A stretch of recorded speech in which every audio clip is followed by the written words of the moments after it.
Traveling has very ancient roots. First testaments dated back to 3000 before Christ in Mesopotamia and Egypt. Here, two inventions have totally changed the world of travels. First, wooden boats and the wheel. Thanks to them, it has been possible to move on land and through sea, with a consequent improvement of business relations with surrounding areas and then with the whole world. The reasons that have prompted population to travel are been numerous.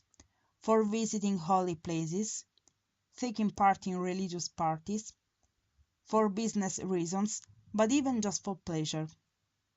At the beginning, only the richest persons could travel, but with time and with the improvement of communication systems, it's been possible to extend this activity to everyone who wants to do it. The technological revolution has increased and improved the communications and organization, and thanks to this phase of progress are born employment figures as the blogger.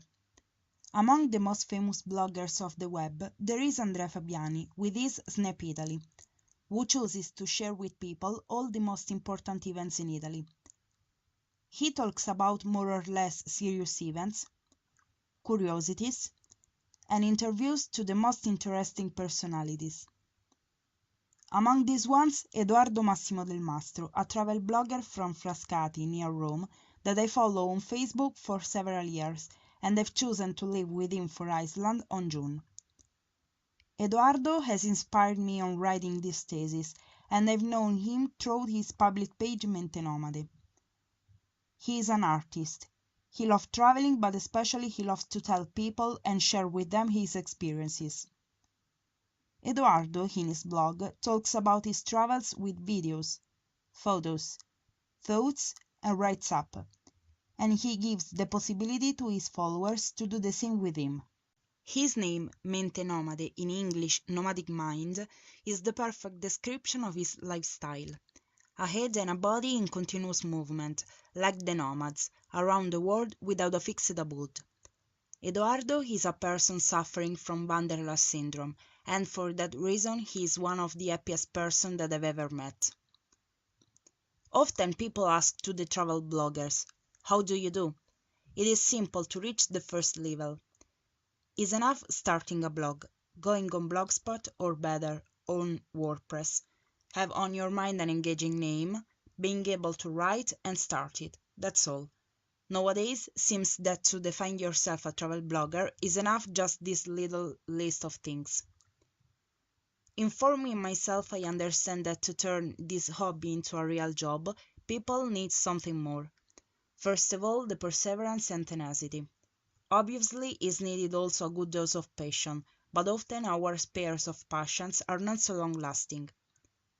Who starts a travel blog or whatever blog and do not take care of the search engine optimization is a fool.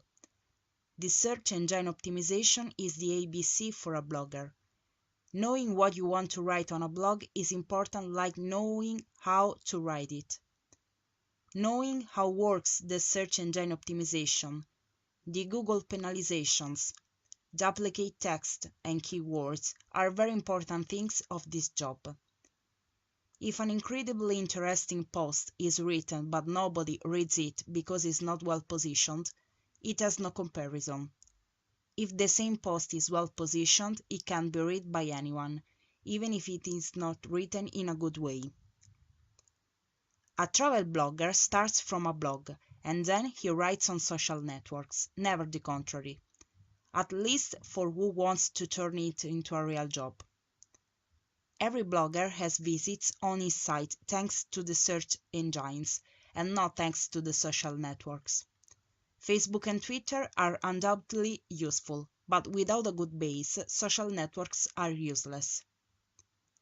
A content of a blog can be found during the years if it is well written and well positioned. A post on a Facebook page, the day after tomorrow, will be forgotten and will not be traced through the search engines or by who commissioned you the work. Reaching people is fundamental, because thanks to the thousands of followers, a blog can be successful or not. People decide everything. In my own small way, I started a project that I care very much, and I'm sure that with time and with experience, I can reach very good and concrete results, because I've learned that when you really want something, anyone and anything can obstruct you.